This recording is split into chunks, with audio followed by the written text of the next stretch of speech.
दोस्तों नमस्कार। आशा करता हूँ आप सभी खुश होंगे। तो आज की कहानी शुरू करने से पहले जो भी चैनल पर पहली बार आए हैं या जिसने भी अभी तक चैनल को सब्सक्राइब नहीं किया तो जल्दी से जाकर चैनल को सब्सक्राइब करें और घंटी का बटन दबाकर ऑल का आइकन जरूर प्रेस करें ताकि हमारी कहानियों की नोटिफिकेशन आप तक सबसे पहले पहुँचती रहे और आप हमारी कहानियों का आनंद उठाते रहें।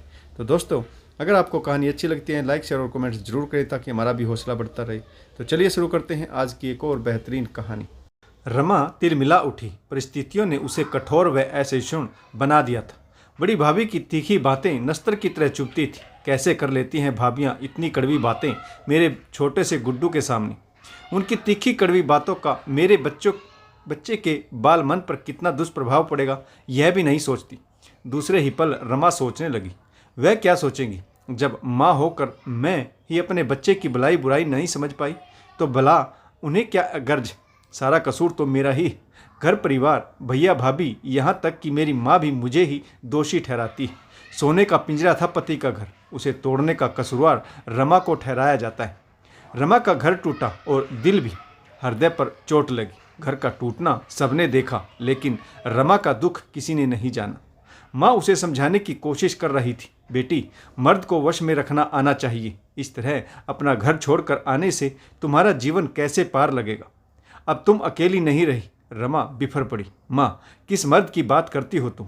उसकी जो बात बात पर अहंकार करता है, अपनी माँ बहन के इशारों पर नाचता है, या फिर उसकी जो शादीशुदा है और एक बच्चे का पिता होते हुए भी? छी। आगे के शब्द आंसुओं में डूब गए। रमा सब्र से काम लो बेटी, एक नन्ही जान तुम्हारे साथ है। माँ धीरे से रमा को समझा रही थी।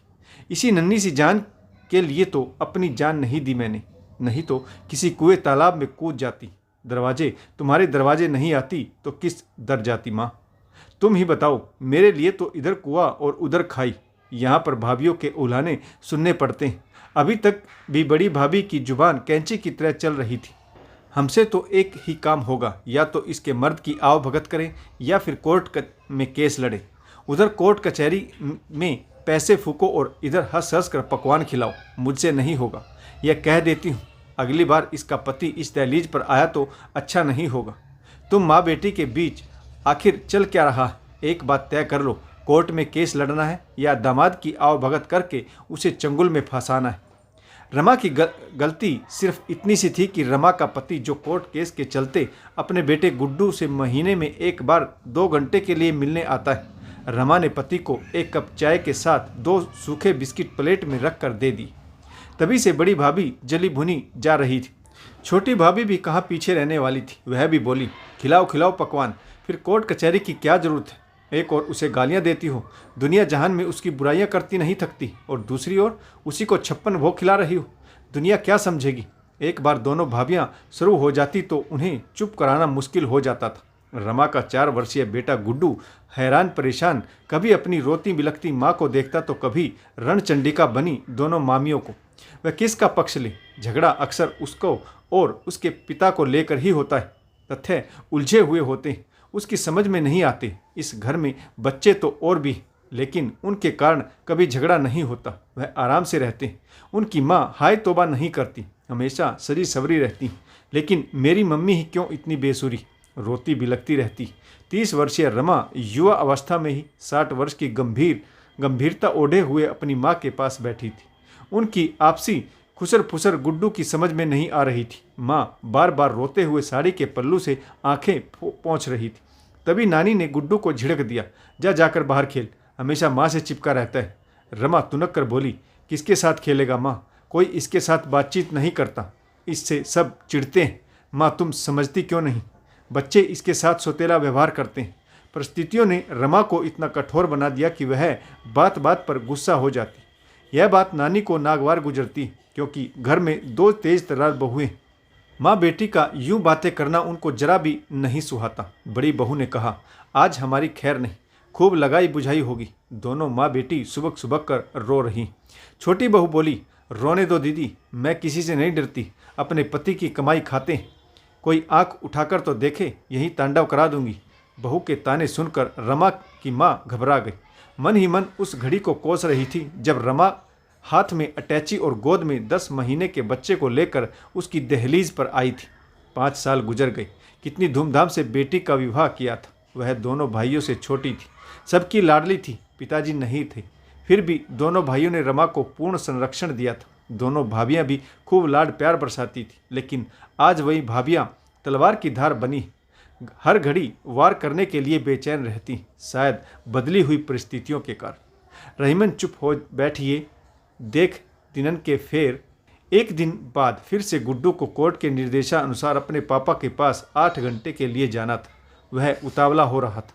मम्मी जल्दी करो, उसके स्वर में खुशी झलक रही थी।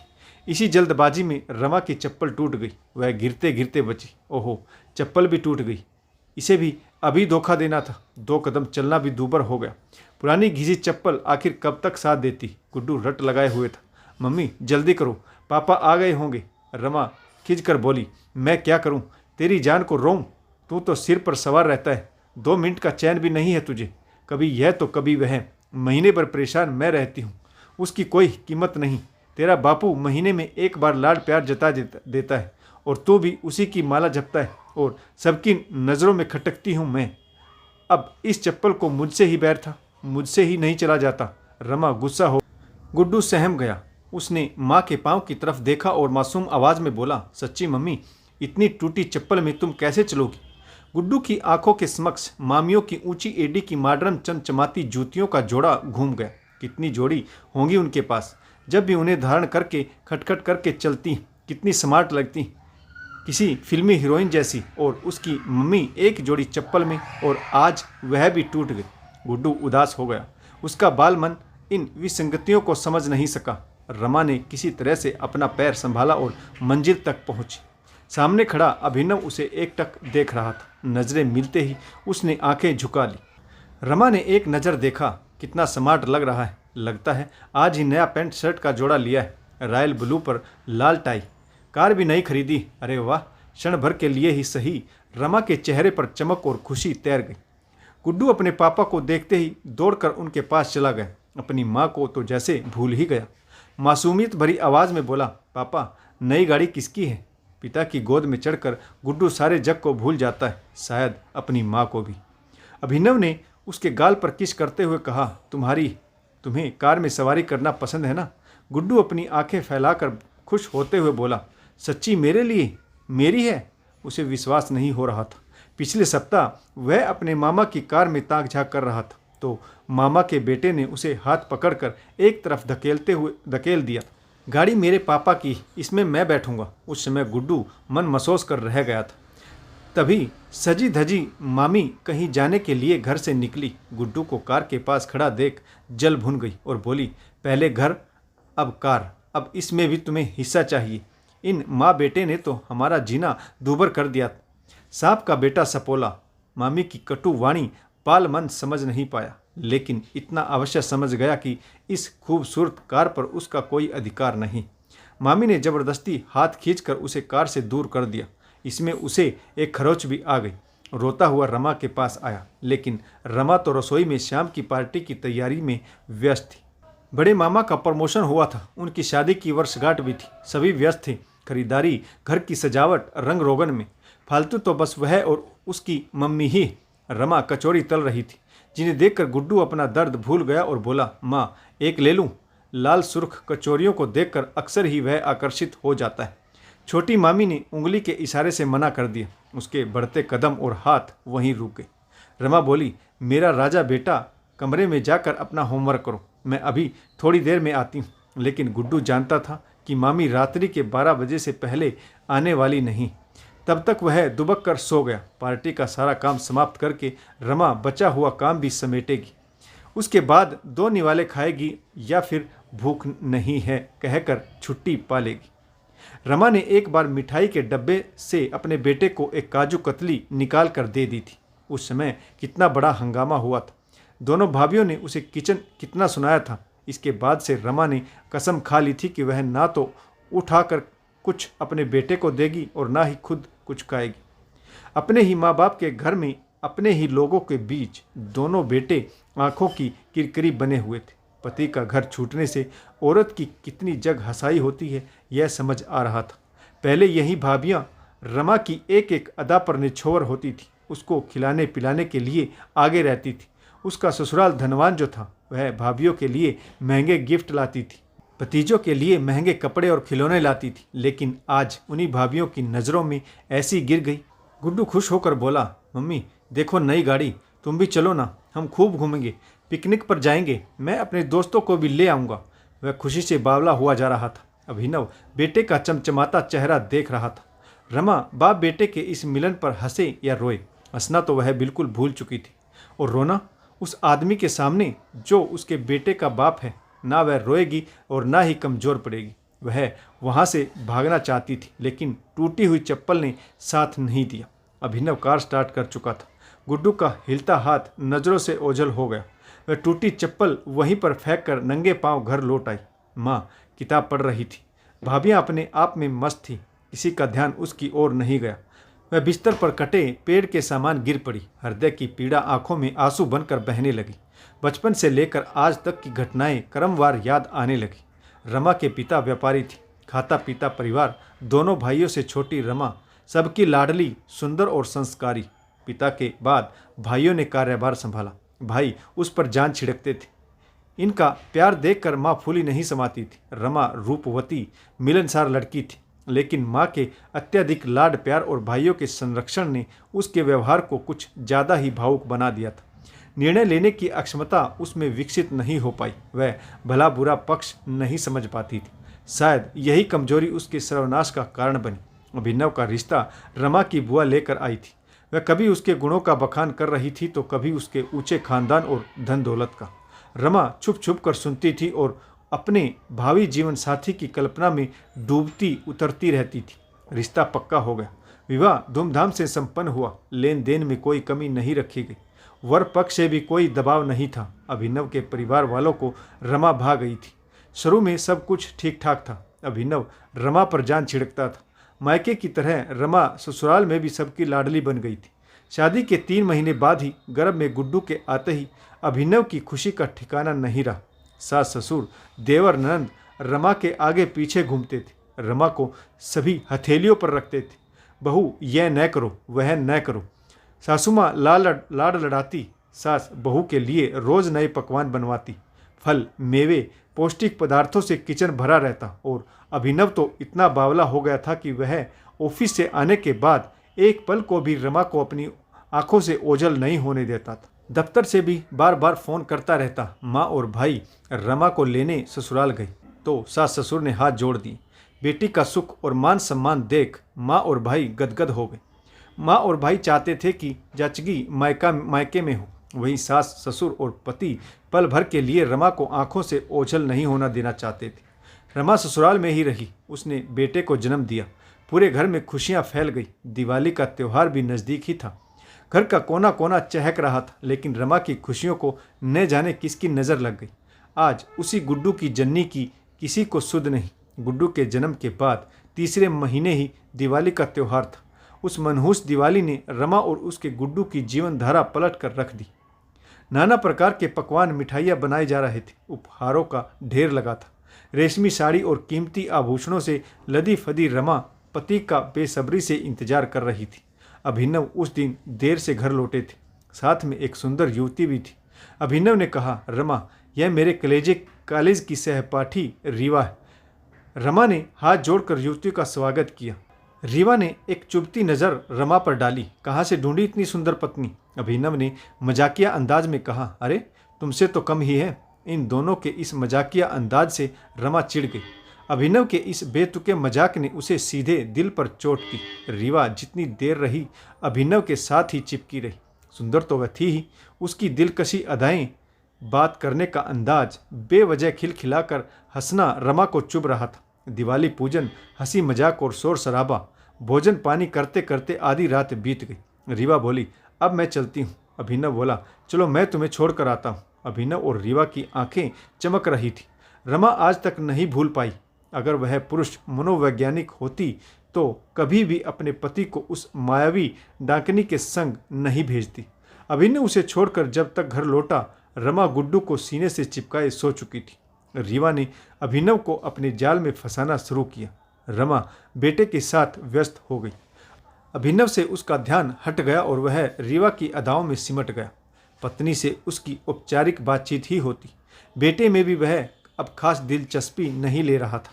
रमा इस परिवर्तन को भाप नहीं पाई, दिन रात बेटे और घर की खुशियों में खोई रही।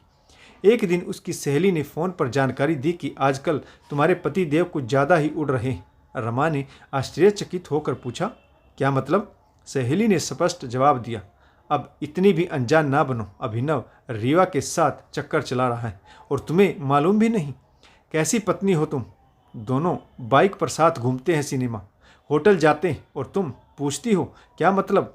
रमा हिचक कर बोली, तुम मुझे झूठी कहानियां मत सुनाओ। वह अभिनव के साथ पढ़ती थी, उसकी कॉलेज फ्रेंड है। सहेली ने कहा, पढ़ती थी, लेकिन अब अभिनव के साथ क्या गुल खिला रही? मुझ पर विश्वास नहीं हो रहा तो खुद पूछ लेना, फिर मत कहना कि मैंने तुम्हें आगाह नहीं किया। तुम इन मर्दों को जानती नहीं हो, लगाम खींच कर रखो, नहीं तो पछताओगी। इसके बाद रमा का दिल किसी काम में नहीं लगा, वह झटपटाने लगी। सहेली की बात किसके साथ साझा करे? सास ससुर के साथ नहीं, उसकी हिम्मत नहीं हो रही थी। वह सीधे अपने पति से ही बात करेगी। अभिनव ऐसा नहीं है, उसने हमेशा ही मेरे रख रखाव पहरावे पर विशेष ध्यान दिया है। दूसरी तरफ अभिनव कुछ ज़्यादा ही सचेत रहने लगा, परंतु उसके पांव घर में टिकते नहीं थे। अब वह भूल कर भी रमा को कहीं घुमाने नहीं। गुड्डू एक अच्छा बहाना था कि अभी बच्चा छोटा है। रमा को भी कोई शिकायत नहीं थी, वह अपनी छोटी सी दुनिया में व्यस्त थी, जहां उसका प्यारा सा पति और जिगर का टुकड़ा गुड्डू उसकी खुशियों में सहेली ने साँध मार दी। आज वह बेसब्री से अभिनव का इंतजार कर रही थी। रात को अभिनव गुनगुनाता हुआ घर लौटा। रमा ने अभी तक खाना भी नहीं खाया था। उसने अभिनव से पूछा तो वह बोला, मैं खा कर आया हूँ, और अपने कोट के बटन खोलने लगा। रमा ने लपक कर कोट थाम लिया। लेडीज परफ्यूम की तेज महक से कोट भभक रहा था। रमा की यह प्रतिक्रिया देखकर अभिनव चौंका। गुड्डू के जन्म के बाद उसे बच्चे से फुर्सत नहीं थी, परंतु आज वह स्वयं अभिनव के कपड़े ठीक कर रही थी। गुड्डू गहरी नींद में खराटे ले रहा था। परफ्यूम की महक ने रमा को दिवाली की रात की याद दिला दी। यही खुशबू उस दिन रीवा के कपड़ों से आ रही थी। सहेली ठीक कह रही थी। रमा ने उत्तेजित होकर पूछा, कहाँ गए थे? अभिनव ने कहा, पार्टी थी, होटल में कुछ क्लाइंट आए थे। रमा बोली, सच बोल रहे हो ना? अभिनव तुनक कर बोला, तुम कहना क्या चाहती हो? यही कि तुम रीवा के साथ समय बिता कर आए हो। अभिनव का चेहरा क्षण भर के लिए फीका पड़ गया, फिर गंभीरतापूर्वक बोला, तुम्हें कोई आपत्ति है? मेरी बातों पर तुम्हें विश्वास नहीं? रमा क्रोध में भरकर बोली, रीवा के साथ गुलछर्रे उड़ाते हो, तुम्हें शर्म नहीं आती? एक बच्चे के पिता होकर भी, छी, ऐसी घटिया हरकत। अभिनव ने कहा, रीवा पराई नहीं, मेरी पहली पसंद है। अगर माँ तुम्हारे नाम की माला ना जपती तो आज तुम्हारी जगह रीवा होती। उसने तुम्हारे चलते मुझसे विवाह नहीं किया। वह आज भी मुझे उतना ही चाहती जितना कॉलेज के दिनों में, फिर मैं उसका साथ क्यों ना दूँ? वह मेरे लिए पलके बिछाए बैठी रहती, और एक तुम हो जिसे बच्चे से फुर्सत नहीं। अभिनव बेहयाई पर उतर आया था। रमा को ऐसी उम्मीद ना थी। उसके पांव तले से जमीन खिसक गई। आरोप प्रत्यारोप का सिलसिला चला। अभिनव ने बेशर्मी पूर्वक कहा, तुम्हें खाने पीने की कोई दिक्कत नहीं होगी, जैसे चाहो वैसे रहो, लेकिन रीवा को मैं नहीं छोड़ूंगा। तुम पत्नी हो और वह प्रेमिका। रमा कठोरता से बोली, यह मैं बिल्कुल भी बर्दाश्त नहीं करूंगी। सिर्फ खाना पीना और पति के अवैध रिश्ते को अनदेखा करना यह ब्याहता पत्नी का धर्म नहीं। मैं अपने पति को किसी और के साथ नहीं बांट सकती। रमा उस दिन खूब रोई, सिंदूर और गुड्डू का वास्ता दिया, सास ससुर से इंसाफ मांगा, लेकिन उन्होंने धैर्य रखने की सलाह दी। बेटे को भी समझाया, दुनियादारी में, समाज में सम्मान का हवाला भी दिया, लेकिन अभिनव पर रीवा के रूप लावण्य का जादू इस कदर चढ़ा हुआ था कि वह किसी की सुनने को तैयार नहीं था। एक म्यान में दो तलवार नहीं रह सकती। रमा को पति का खंडित हिस्सा स्वीकार नहीं था। पति पत्नी का मनमुटाव, विश्वासघात घर से बाहर जा चुका था। पति को समझाने में वह असफल रही। एक दिन गुड्डू को गोद में लेकर मायके का रास्ता पकड़ लिया। सास ससुर ने बहुत समझाया, बहू अपने पति का घर मत छोड़ो। अभिनव की आंखों से पर्दा जल्द ही हट जाएगा। हम तुम्हारे साथ हैं, तुम्हारा साथ देंगे। तुम्हें कड़ाई से काम लेना होगा। अपना पत्नी व्रता धर्म निभाओ। पति भटक गया है तो उसे लौटने पर मजबूर कर दो। लेकिन रमा का भावुक हृदय इस विश्वासघात से टूट गया था। वह उस घर में पल भर भी रुकने को तैयार नहीं थी। पति पराई स्त्री से संबंध रखता है, लेकिन मेरी खुददारी मरी नहीं। मेरी माँ के आंचल में मेरा सहारा सुरक्षित। वह मायके आ गई। सास ससुर ने खूब गुहार लगाई, बहू हम गुड्डू के बिना कैसे रहेंगे। रमा ने कहा, पहले अपने बेटे को संभालिए, मैं अपने बेटे पर उस दुराचारी पुरुष की छाया तक नहीं पड़ने दूंगी। सास ससुर लाचार होकर बोले, तुम ही उसे संभाल सकती हो बहू, तुम पत्नी हो, ब्याता हो उसकी, इस तरह मैदान छोड़कर मत भागो, इस तरह से तो वह आज़ाद हो जाएगा। रमा ने कहा, मुझे कुछ नहीं सुनना, मुझ में इतनी सामर्थ्य है कि मैं अपने और अपने बेटे का पेट भर सकती हूँ। रमा ने एक झटके में पति का घर छोड़ दिया। माँ ने जब सारी बातें सुनी तो सिर पीट कर बैठ गई। भूल सी बच्ची पर ऐसा अत्याचार, गुड्डू को सीने से लगा लिया। माँ बोली, अभी जिंदा हूँ मैं बेटी, जेल की चक्की पिसवा दूंगी। भाइयों ने भी पूरा साथ दिया। अगले दिन ही कोर्ट में तलाकनामा दायर करवा दिया। भाभियाँ भी खूब चटकारे लेकर नंद दोई के झगड़े का वर्णन सुनाती थी।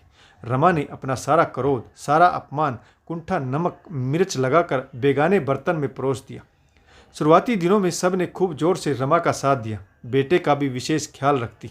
फिर प्रारंभ हुई कोर्ट कचहरी की लंबी लड़ाई। तारीख पर तारीख, वकीलों की महंगी फीस, झूठी सच्ची उबाऊ बयानबाजी, एक ही बात उलट फेर कर जग हंसाई और रमा गुड्डू का बढ़ता खर्च, निर्णय की अनिश्चितता। धीरे धीरे भाइयों में झुंझलाहट बढ़ने लगी। भाभियाँ तो इसी मौके की तलाश में थी। रमा और गुड्डू को नीचा दिखाने का अवसर हाथ से न जाने देती। माँ बूढ़ी हो गई थी और इसी दर्द में कुढ़ती रहती, मेरे बाद मेरी बेटी का क्या होगा। बेटी बहू का रवैया वह देख रही थी। उनका चिढ़ना स्वाभाविक था, क्योंकि सबकी गृहस्थी, बाल बच्चे, बढ़ते खर्च, इस भौतिकवादी युग में कोई किसी का नहीं। उस पर परित्यक्ता बहन और उसका बच्चा जो जबरन उनके गले पड़े हुए। कोर्ट ने महीने के आखिरी रविवार को गुड्डू को अपने पिता से मिलने के लिए मंजूरी दे दी। अभिनव बिना नागा आखिरी रविवार को सुबह आता और शाम को गुड्डू को रमा के पास पहुंचा देता। दोनों एक दूसरे को देखते अवश्य, लेकिन बात नहीं होती। अभिनव ने गुड्डू का संरक्षण लेने के लिए कोर्ट से गुहार लगाई।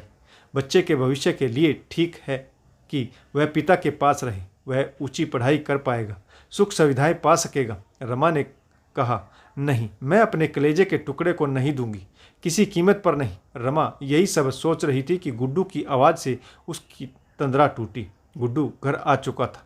हर बार की तरह खिलौने, मिठाई और उसकी पसंद की चॉकलेट से लदा फदा वह बहुत खुश था। गुड्डू ने एक लाल पैकेट रमा को पकड़ा दिया और बोला, मम्मा यह आपके लिए। लाल पैकेट में 2 जोड़ी कीमती चप्पलें थी। रमा भौचक्की रह गई, यह क्या, तुमने पापा से कहा था? गुड्डू बोला, नहीं, पापा ने अपने मन से खरीदी। पापा अच्छे, बहुत अच्छे। मम्मा हम लोग पापा के साथ क्यों नहीं रहते? रमा ने चप्पलों की जोड़ी झट से छिपा दी। अगर पहनती तो घर वालों की कटु भाषा का शिकार हो जाती। दिवाली का त्यौहार आ गया। भाई भाभी सह परिवार खरीदारी में व्यस्त थे और रमा गंदे कपड़ों में घर की सफाई में लगी थी।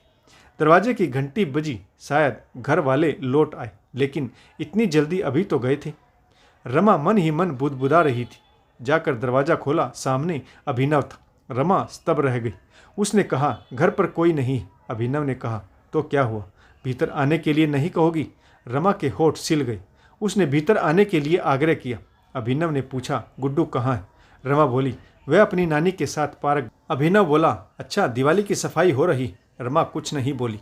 इस विषम परिस्थिति के लिए वह कतई तैयार नहीं थी। जिस व्यक्ति पर उसने कभी अपना सर्वस्व न्यछोवर किया था, एक बच्चे की माँ बनी थी, उससे ऐसी झिझक, थोड़ी सी बेवफाई और कानूनी दांव पेच ने दोनों के बीच गहरी खाई खोद दी थी।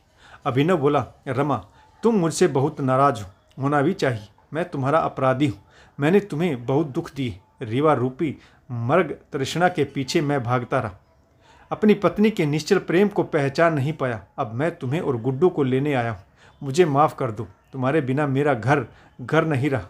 रमा बोली, मैं तुम्हारे साथ नहीं आऊँगी, मैं रीवा के साथ नहीं रह सकती, मुझे मेरे हाल पर छोड़ दो। अभिनव बोला, रीवा से अब मेरा कोई लेन देन नहीं, मैंने उससे सारे रिश्ते तोड़ लिए। मैं भटक गया था, लेकिन मुझे समझ आ चुका है कि बच्चे और पत्नी के बिना कोई जीवन नहीं होता और ना ही सुकून मिलता है। रमा ने कहा, परंतु मेरे भाई, माँ, कोर्ट कचहरी, उसका क्या? अभिनव बोला, माँ, भाइयों को क्या ऐतराज़ होगा, अपनी पत्नी और बच्चे को लेने आया हूँ। और रही कोर्ट कचहरी, लो तुम्हारे सामने सारे कागजात फाड़ देता हूँ।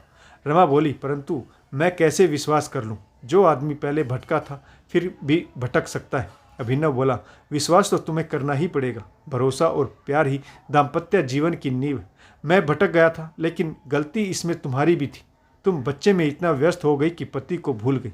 अगर अपनी बाहों के घेरे में मुझे खींचकर जकड़ती तो मैं कभी नहीं भटकता। तब तक घर के अन्य सदस्य भी आ चुके थे। सबकी सहमति से रमा गुड्डू सहित अपनी ससुराल पहुंची। इस दिवाली लाखों दिए जल उठे। इस दिवाली खुशी कई गुना बढ़ गई थी। उनका उजड़ा संसार फिर से बस गया था। दोस्तों, इस कहानी में किस पात्र की भूमिका अच्छी रही और इस कहानी से आपको क्या सीख मिली, कमेंट्स करके जरूर बताएगा। आशा करता हूँ कहानी आपको जरूर पसंद आई होगी। अगर आपको हमारी कहानियाँ अच्छी लगे, लाइक शेयर और कमेंट्स करना ना भूलें, ताकि हमारा भी हौसला बढ़ता रहे और हम आपके लिए नई नई कहानियाँ लेकर आते रहें। तो दोस्तों, कहानी पढ़ने के लिए आप सभी का बहुत बहुत धन्यवाद। जय हिंद, वंदे मातरम, भारत माता की जय। जय जवान और जय किसान।